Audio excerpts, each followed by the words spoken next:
¿Cuántos años tienes? 6. ¿Qué fruta te gusta? Pues las fragas. ¿A qué juego te gusta de cuaca jugar?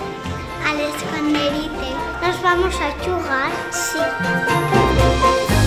Enseñar a hablar y escribir en aragonés a las nuevas generaciones es fundamental para evitar que esta lengua desaparezca.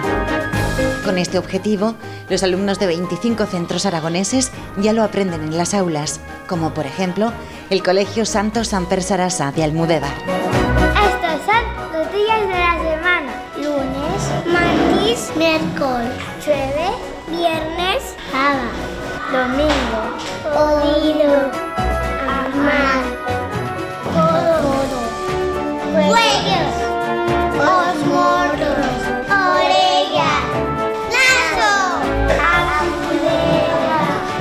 Esta iniciativa forma parte de un proyecto de la Universidad de Zaragoza que desde 2015 coordina la introducción del aragonés como lengua en centros de infantil, primaria y secundaria en la provincia de Huesca.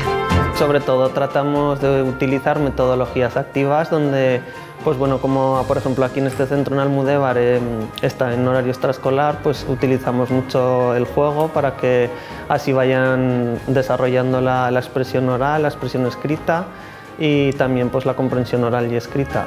Y partimos pues de vocabulario que aún queda aquí, que sus abuelos conocen y que pues a partir de ahí pues vamos elaborando poco a poco pues los aprendizajes.